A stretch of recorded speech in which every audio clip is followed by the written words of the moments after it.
हल्का असेंबली चारबाग से टीआरएस के उम्मीदवार मीर इनायत अली बाखरी ने आज अपना पर्चे नामजदगी दाखिल कर दिया। पर्चे नामजदगी दाखिल करने के बाद मीडिया से बात करते हुए उन्होंने कहा कि आवाम को चाहिए कि अच्छे उम्मीदवार को मुंतखब करें जो आवाम की खिदमत करता हो, न कि खुद अपनी जेबें भरता हो।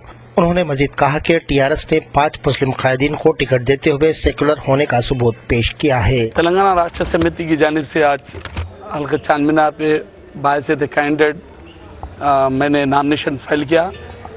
एक तेलंगाना की जद्दोजहद में हमारी कामयाबी के बाद अब एक सुनहरा तेलंगाना बनाने के लिए एक दूसरा इक़दाम है। जिस तरह से लोग हमें कहा करते थे कि तेलंगाना नामुमकिन है, वो मुमकिन हो गया। इसी तरह से चांदमीनार का जीतना भी मुमकिन हो जाएगा। ये हमारे लिए तयशुदा प्रोग्राम है। मैं अकेला ही चला था जानिब मंजिल, मगर लोग आते गए और कारवां बनता गया।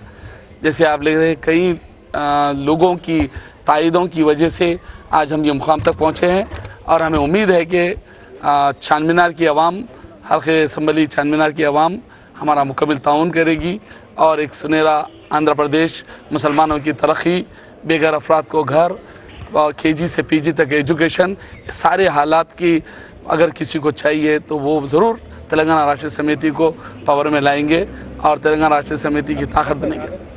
स्पेशली पुराने शहर के अंदर एक MLA जो आवाम का कायद नहीं होता, खादिम होता है, वो एक नौकर की हैसियत से काम करने का अहद लेता है।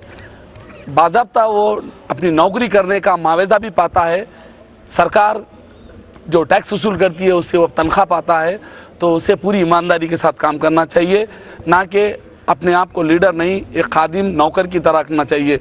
MLA MP इस शहर के नौकर हुआ करते हैं और मैं आवाम से कहूँगा कि आप एक घर में रखते हुए नौकर को भी ये देख के रखते हैं इसका काम कैसा है।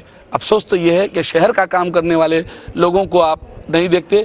आपका वोट नहीं है, 5 साल का चेक दे रहे हैं आप लोगों को, 5 साल कमाने का जरिया। एक घर का नौकर अगर तरकारी लाने जाता है तो 10 रुपये चुराता है तो उसे चोर कहा जाता है। अफसोस तो ये है कि रोडों में हर मामले के स्कैंडलों के बावजूद भी आवाम बारहा मुंतखब करके उन्हीं नुमाइंदों को ला रही है। आपको पता है कि ठेके में कितने % है, सिस्टम में क्या % कितने मिल रहा है, कार्रवाइयों में क्या मिल रहा है, सारी चीज़ों में आपको पता है। उसके बावजूद भी आवाम ऐसे नुमाइंदों को मुंतखब करे जो ठेकों से दूर आवाम की खिदमत के लिए नौकर बन के करे, ना कि तानाशाही बन के करे। अच्छे प्राइम मिनिस्टर भी ऐसे गुजरे जिनके मरने के बाद उनके अकाउंट में 2 रुपये नहीं थे।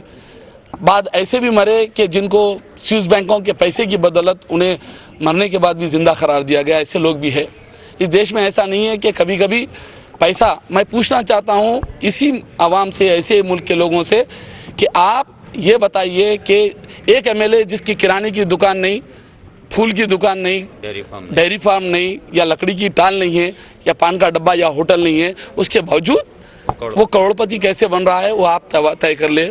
हाँ, ये शक नहीं कि सरकार 1.5 लाख रुपए एक MLA पे और 3.5 लाख रुपए एक MP पे महाना खर्च करती है। आप सारे लोग पता है, जो आपके जेबों से आपका 1 लीटर का पेट्रोल डलाने में 30 रुपए सरकार डायरेक्टली वो MLA MPओं के अकाउंट को देती है।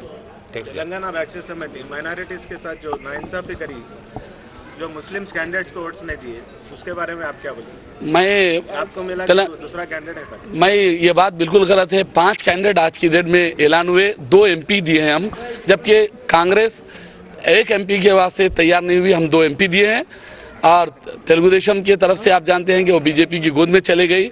सेकुलर कायद को किसी जगह पे 5 MLA और 2 MP दिए हैं।